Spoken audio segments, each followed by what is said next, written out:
Mbaye, directeur de campagne de la coalition citoyenne anti-Thiès, le président Abdoulaye Dièye. Alors nous avons convié ce point de presse aujourd'hui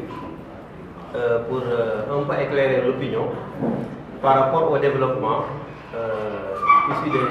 des élections du 23 janvier dernier.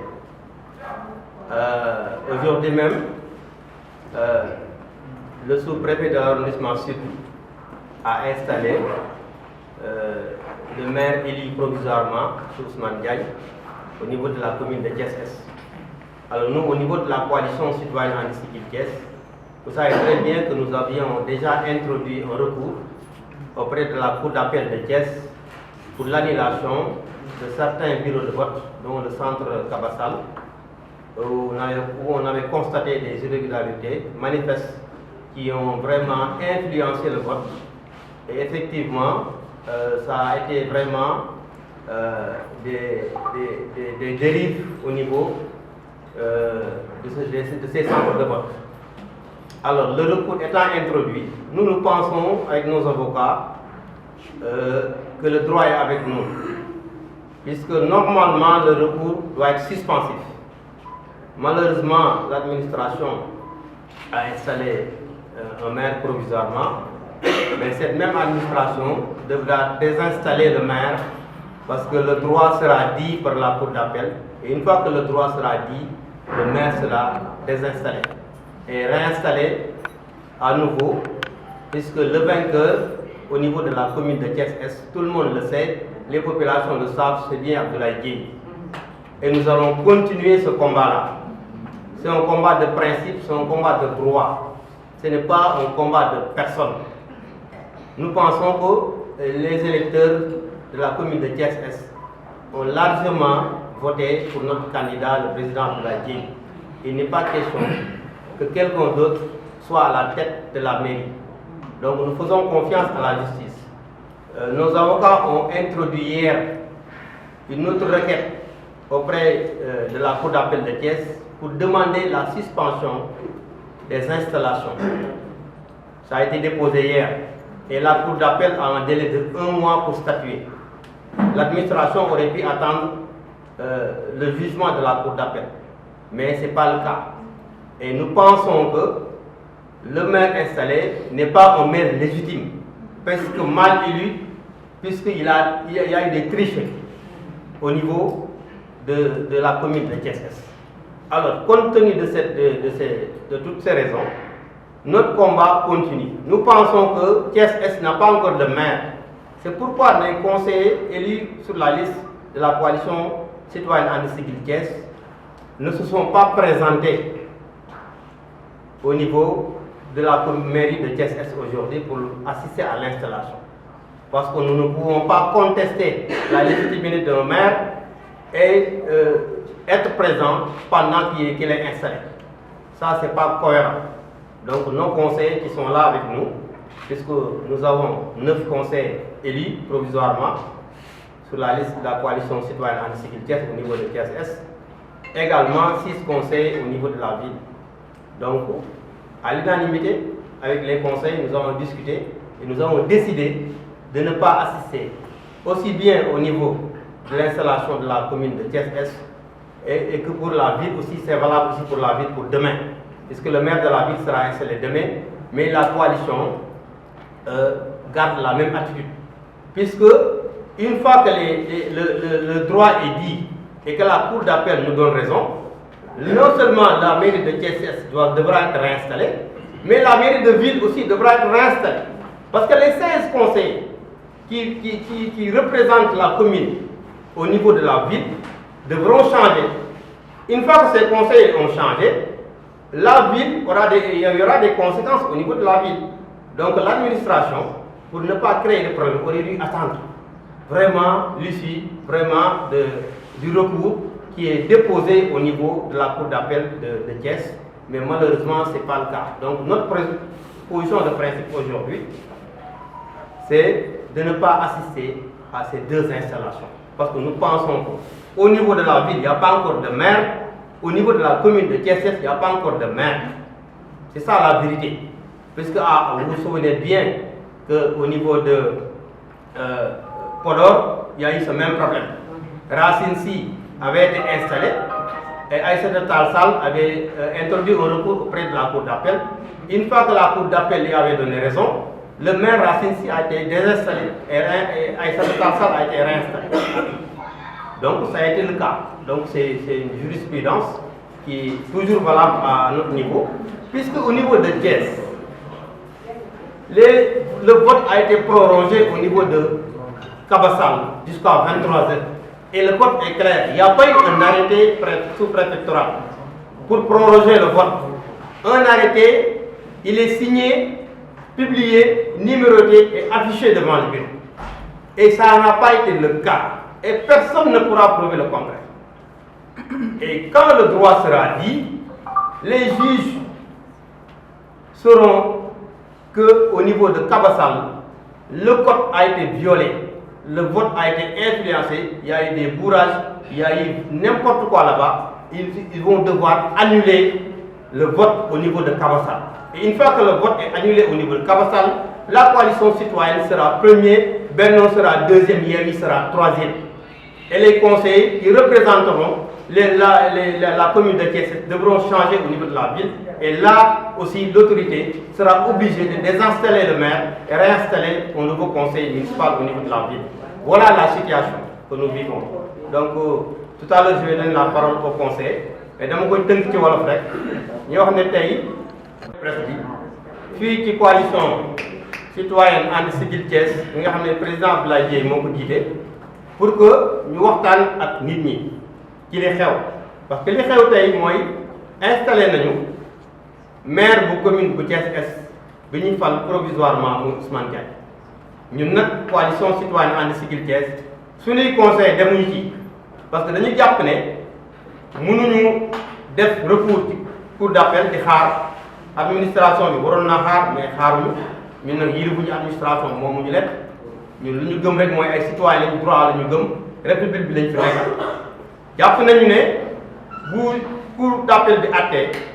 daañu ñu jox dëgg li tax ñu ñuy jox dëgg mooy dañ ne vote bi day commencé 8h jeex 18h waaye vote bu dem ba 23h te gisuñu benn arrêté boo xam ne préfet sous-préfet génnee na ko parce que arrêté da nga koy bind nag boo ko bindee doo ko nëbb da nga koy jox président de bureau bi ñu numéroté ko affiché ko ci bureau bi te loolu amul kanaa loolu amul dañu jàpp ne wax dëgg yàlla bu ñu waxee le droit rek parce que juges yi ñun wóolu nañ leen wóolu nañ justice Sénégal parce que ñun ay citoyen lañu ay républicain lañu président Abdoulaye Dièye ku ko xam ko ci dal xam ko ci yar xam ko ci honnêteté xam ko ci patriotisme xam ko ci bëgg dëkkam bëgg réewam moo tax mu jël alalam di ko def ci askan bi depuis 5 ans te da koo liggéey ba mu lew donc tey jàpp nañu juge bi bu ñuy ñëwee affaire bi dafa simple lii la code bi wax mooy 8h la ba 18h yow dem nga ba 23h amuloo këyit amuloo bataaxal amuloo firnde amuloo mandarga buy wane ne li yoon wax def nga ko ñu yokk vote bi ba 23h gars yi def ay bourrage nekk ci isoloir bi bañ gàcce ko ay juróom ak juróom-benn dem tëj ay fanweeri nit ci ay bureau ñuy voté xam nga ne loolu suñu àttee yoon rek dañ koy dindi suñ ko dindee nag li xewoon Podor moo fi xew ndax Podor maire ba toog na fa ay weer à l'époque Racine Sy Aïssata Tall Sall def recours cour d'appel bi cour d'appel joxee Aïssata Tall raison jox ko dëgg ne ko yaa am dëgg code bi yow la àndal yoon bi yow la àndal dañoo dem préfet ba wala sous-préfet ba daal di dindiwaat maire bañ fa tegoon tegaat ko Aïssata Tall Sall ba moo fa mujjee nekk maire tey nag Racine Sy gagné na gagné bu leer ba tey dafay ne moo fay maire mais loolu nag jàpp nañ ne mooy amaat Thiès parce que fi ñu ko teg rek ñun duñu sëriñ bu xaabuwuñu li ñu gëm te gëm nañu yàlla mooy joxe waaye booy gagné dafa am ay règle bi lii lay bañ ñoom jalgat nañu règle bi te teguñu ko ci yoon te code bi li mu wax mooy su fekkee dañoo yokk ay bureau de vote yoo xam ne nii amul benn firnde ak benn bataaxal bu préfet bi génne te vérifié nañu te amul fenn kenn mënu koo génne kenn mënu koo créer ndax ñun duñ ko nangu ñu koy créer rek n'est pas question te bu ñu attee loolu daañu xam ne vote boobu kat valable ndax vote bu kenn contrôlé wul la ndax daa waroon taxaw 18h mu dem ba 23h donc bu ñu attee yoon dañuy daal di annuler bureau yooyu te boo annuler bureau yi coalition citoyenne mooy jiitu Benno topp ci Yewwi day jël 3e te su boobaa it mairie de ville bi li tax ñun suñu conseil duñ fa demaat mooy loolu ndax 16 conseillers yi jógee ci commune est bi pour représenter la commune ca mairie de ville ba su fekkee dañoo taxawal mairie de ville bi ñun ñu jox ñu dëgg bu ñu dindee mairie du est bi dañuy dindiwaat mairie ville bi ndax conseillers ya ko voté woon amuñu légitimité voté ko donc kuñ fa faloon ngay adjoint au maire da ngay dañ kuñ fa faloon ngay président de commission da ngay dañ conseillers yi de représenté woon te ñoom waruñu woon dem dañ leen di dindiwaat donc ñaari désinstallation moo fi nar a amaat ndax dañoo installé ñaar ci yàkkamti te mënoon nañoo xaar cour d'appel bi daaneel ndax tribunal baa ngi nii sori comme weer la te def nañu presque 2 semaines li gënoon mooy xaar mais administration bi kon ñun yilifuñu leen ñun moomuñu leen mënuñu leen a orienté ci lu leen neexul xëy na duñu seeni kilifa mais ñun ay citoyen lañu ay républicain lañu jàpp nañ ne yoon bu àttee dinañuy jox dëgg mooy le droit sera dit te droit bi li mu wax mooy boo yokk vote bi dafa war a am këyit te këyit amul te ñëpp am nañu firnde ne wax dëgg yàlla ay jalgat yu rëy am na ci seen biir sax nañ ko xam donc nañu xam ne installé nañu dégg naa ñuy wax officiel mais nañ jàpp ne maire provisoire waaw loolu moom Ousmane Diagne on a rien contre sa personne waaye na xam ne nekkul maire loolu moom na leer seen bopp conseil yi fay toog it kuñ ci fal provisoirement lañu la fal buñ la falee adjoint au maire jaragul ngay takk écharpe parce que dañ koy dindiwaat rek te am na yoo xam ne nii mën naa ñàkk waaw man mii nekkoon naa premier adjoint au maire man sama écharpe ñeenti yoon laa ko takk te ay défilé la woon affaire bi du raay affaire bi sacerdoce laxasaay la war a doon pour nga liggéeyal askan mais bala ngaa liggéey askan dañ lay wóolu askan bi Ablaye Dièye la ñu wóolu ak coalition citoyenne ànd sigil Thiès te daañu ko topp ba mu sës fu liñ ci yoon may daañu ci dox ba ci cour suprême bañuñu ko ndax loolu mooy Sénégal te droit la ñu nekk démocratie la ñu nekk donc na ñëpp remobiliser bu kenn découragé fi ñu taxawoon nañ ko taxaw dañuy topp le droit te jàpp nañ le droit yoon dinañu ko jox ndax juge yi wóolu nañ leen ndax ñoom ñëpp Sénégal lañ fi nekkal féetewuñu dañuy tëddee njaaxaanaay donc damay jox kàddu gi conseil yi madame le maire Mame Mbaye Mbaye Mame Mbaye Guèye leeral ñu benn mbir rek balaa ngay jox madame Guèye mu wala mooy benn presse da la ñuy wax lu ndaw rek lu ndaw est-ce que waa coalition ànd sigil Thiès dañoo bëgg a doon exception ci Sénégal parce que gis nañ ñoo xam ne dugal nañ recours exemple bu gën a jege mooy Mewane le maire Bara Ndiaye bu Benno Bokk Yaakaar dañ ko gagné mais dugal na recours terewul ñu installé ki nga xam ne moom lañ jóg résultat provisoire. li tax jëloo kaaw Fouta bi. non bii moo gën a jege ñu ngi Thiès. Podor moo continué am jëloo ko yow. ma leeral ci côté installation maire. c'est vrai que ay avocats ñoo dugal seen recours. mais li ñu xam ci droit ci. man li tax Podor laa la wax. maire bu ñu désinstallé installé waat kenn. d'accord mais waan kenn mosu ko désinstallé kenn. installation mosuñu ko mosu nekk suspensif ci côté recours quand même mën nañ ko installé en républicain est-ce que man loolu la woon nekk dañ teere affaire bi. ñun dañu jàpp suñu position de principe xam nga teew fa nekkul ne par force la yaa ngi dégg conseil yi ñu fal ñun askan bi fal leen ñoom à l'unanimité ñoom ñoo décidé ne dañuy xaar recours bi loolu seen droit génneel ma ci code bi fu ñuy waxee ne le recours n'est pas suspensif wala le recours est suspensif dafa am boo xam ne interprétation lire leen code bi ngeen xam kenn mënul wax ne préfet bi doo installé waaye kenn mënuñu teree ñu jàpp ne kenn warul installé parce que jurisprudence interprétation donc ku ne da ciy demee sa xalaat te ñun suñu position de principe boobu la ñu waxtaan ba jàpp ko te fii bu ñu waxtaanee ba téye dara loolu la ñuy appliqué parce que am na 16 conseils dañoo jàpp ne am na 16 conseils yoo xam ne fal nañu leen foofu te waruñu faa nekk xam nga ña fa teew dañoo am fit di fa teew rek mais ñun dañu jàpp ne ñun suñu coalition bi suñu conseil yi nekk liste majoritaire man ma bokk ci ñun ñoo waroon teew foofu donc bu fekkee damaa war a teew kenn dem teew sama place te kooku wóoru ma ne moo ko war a teew donc ñeneen ñi aussi bu leen neexee ñu jàpp ne ña war a teew teewul parce que ñañ fay fekk du ñu seen nawle am na ñoo xam ne ay non conseil la ndax bu ñu cour d'appel bi joxee dëgg rek dafa am ñoo xam ne dañ leen di dindi waaw ñooñu ñuy dindi léegi lan mooy doon seen sax kon waruñu woon a teew foofu bay tànn kenn moo tax ma ne ku ñu tànn provisoire maire bi na xam ne provisoire on a rien contre sa personne nag ndax ñun suñu politique dañu ko def ci affaire personne ñun on reste sur les principes on reste sur le droit man li mu wax ci droit kenn du ko dindi ci code gars yi amuñu arrêté bu yokk élection amuñu ko de te kenn du créé arrêté na ndax ñun ci dëkk bi lañ dëkk wax dëgg yàlla am na loo xam ne ni ci dëkk bi lañu dëkk kenn mënu fi génne arrêté parce que kenn du prouver le contraire comme vote bi dañ koo jalgati mais lan moo tax nit ñi di nangul vote bu ñu jalgati démocratie ñu ne règle de jeu yi lii la am ñoo xam dañoo tappalee dañoo sàcc sa portable yi boo ko tegee ñu jël ko portable Coulibaly bañ ko jëlee gars yi wëriwuñ ko li tax ñu wëri ko parce que ki ko jël moomu ko ki ko jëndal xaalisam moom yëf yi keesuwaay yi ñooy dénkaane ni ñu doon dénkaanee am na ñoo xam dañoo jalgati yëf yi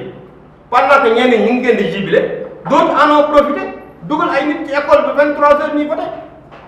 avec la complicité de certains présidents voilà ce qui s'est passé ñun nag on reste sur le principe ba ca Cour suprême ba ñu ko ñu xam ne fii la suñu dooleem ci justice ñu taxaw te duñu créer nag te tere nag continuer suñu marche politique parce que ñun nag dañu jàpp ne la révélation de ces élections c'est bien la coalition citoyenne And Siggil Thiès le leader bi nekk Thiès ñëpp ànd ak moom c'est le président Abdoulaye Dièye parce que à lui seul boo ko seetloo parce que moo gën a dis Benno c'est ça la vérité Benno ngandam regroupement Abdoulaye il était seul combattu par tous cette coalition là a été combattue par tous mais malgré cela on est resté nous-mêmes on est resté dignes et les Thiessois nous font confiance et on va continuer sur ce chemin là et li ci kanam raw li gën te incha allah bu ñu développé di ngeen xam ne beneen coalition citoyenne la ñu gis beneen Abdoulaye Dièye la ñuy gis ci kanam suñu noonu moom mooy boo ñu préparé man ñooñu laa yërëm quoi sooy boo ñu pare parce que ñu dellu ginnaaw te Abdoulaye moom macha allah léppam rafet na te ce n'est que le début du commencement yàlla xam na loolu donc je vais donner la parole à madame le maire Mame Mbaye Guèye ensuite ñu jox expliqué na ko léegi il y a irrégularité de vote il y a fraude li ñu war nag mooy ñu toog xaar tribunal cour d'appel bu defee li ko war ndax ñun nag ñu wóolu suñu justice lañu nous sommes des républicains nous sommes démocrates te nous sommes dans un pays de droit aussi ñu wóolu suñu justice ñu déposer suñu recours ñu toog di xaar du ñu dem nag toog ci benn installation di ko cautionner wala ñu cay tàccu wala ñu cay joxe suñu avis wala suñu mot ku am justice boo wóolu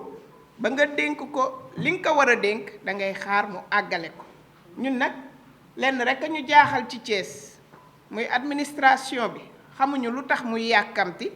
ak di gaawantu di installer ba tey it day jaxase suñu bopp rek waaye terewuñoo doon ki ñu doon terewuñoo doon Thiessois bi ñu doon ñun nag ñi nga xamante ni ay conseillers lañu ci commune Thiès Est comme dañu contesté woon suñu principe de base mooy la constance et la cohérence comme dañu déposer recours ñun dañuy toog xaar ba lu ñu yoon jox ñu jël ndax kat kenn gënuñoo doon ay doomu Thiès fii la ñu juddoo fii la ñu yaroo Thiessois yu wóolu le président Abdoulaye Dièye jël carte yi jox ko mu war a ñëw nag defar Thiès yaakaaru Thiès bañ a tas ndax Ablaye kat mooy njariñu Thiès juróomi at ci ginnaaw li mu fi def ba ñu tuddee ko maire officieux ñun looloo ñu doy ba tax ñu àndoon ak moom ci la coalition citoyenne And Siggil Thiès te it ñuy wax ni mairie bee Ablaye lañ fa war a installer officiellement man bañ ma woowee ma yóbbu sama casier di jëli convocation dama yaakaaroon ni Ablaye la ñuy installer mais ba ma xoolee ni keneen la ñuy installer damaa dem toog sama kër ndax man am na loo xamante ni mënuma déposer nag ba pare di xaar justice war a def ñii di gaawantu te ñiy gaawantu ñépp yëg nañu préfet yëg na képp kuy administration xam nga ni recours am na mënoon nañu nag xaar résultat wu recours ñu installer officiellement Abdoulaye Dièye fii ci Thiès Est ak ca mairie ville bu loolu weesoo ñun nag dañ leen di sant di leen gërëm surtout nag conseillers yi nga xamante ni ñu ngi bokk ci la coalition citoyenne And Siggil Thiès ñu toog jàpp seen njàmbur ci bépp installation provisoire ndax fii ku ñu fi teg c'est provisoire yoon buñ ko jaaralee ci yoon Abdoulaye Dièye mooy maire Thiès Est mooy maire Thiès ville fii ci Thiès.